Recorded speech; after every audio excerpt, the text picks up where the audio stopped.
Hello, everybody.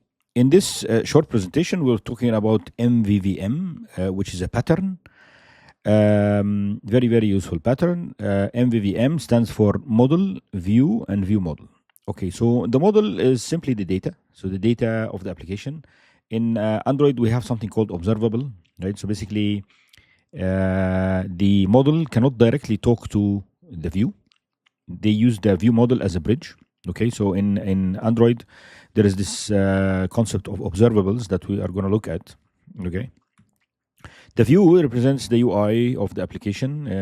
It observes the view model, and the view model acts like a link between the model and the view. Okay, it's responsible for transforming the data. It has callbacks that notify the view that the model has changed, and it also has hooks that allow the view to trigger changes to the data. So the model looks something like that. You have a view model, and the model, and you could see that the view model is between them. And when the view wants to interact, it interacts with the view model, and when the data or the model wants to interact, it interacts through the view model. Similar, so it is like a bridge. All right. So in Android, MVVM. Okay, so the model is usually a class called LiveData. Right, and that LiveData allows us is an observable, and we look at it. And there is also mutable LiveData, which allows you to change the data and so on. We'll look at it in a little bit. The view is usually a fragment, an activity. These are the view.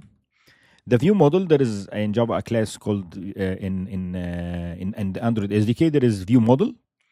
That's the plain vanilla one, and then there is an extended one called AndroidViewModel, which extends this view model and has access to the application context.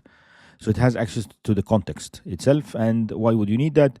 In some cases, for example, to get access to the strings, the resources, you have access to the context, right? If you use AndroidViewModel. So what does so basically, in summary, if we look at what the view model is, it's a bridge between the view and the model. The lifecycle of the view model is tied up to the scope, to its scope. So there is this concept of scope.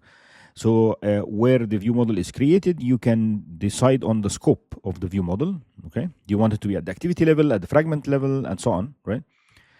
And then view models allow persistence through both the scope that the view model holds and the operations that the view model triggers. So basically, it is able to store data to live beyond that scope.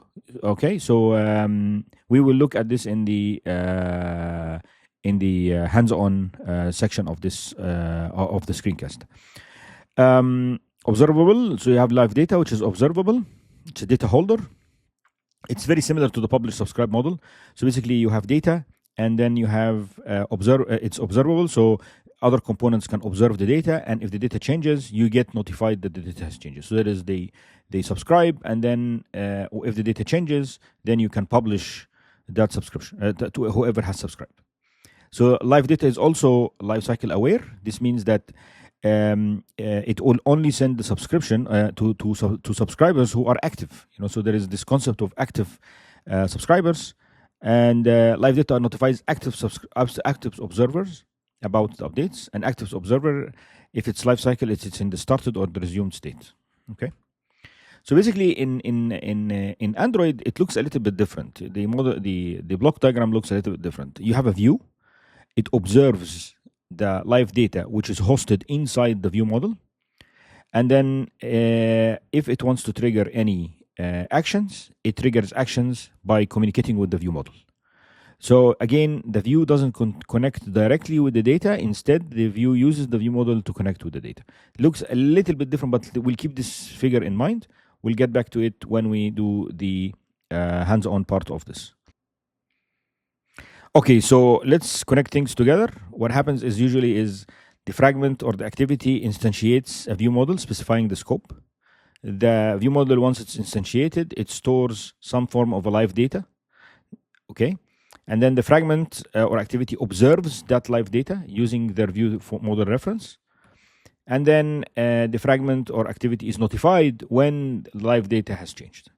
So that's mainly the overall steps or overall procedure of how we are going to use view models, live data, fragments, and activities. How do they all interact with one another? All right, so that's all of it. Please let me know if you have any questions. Thank you.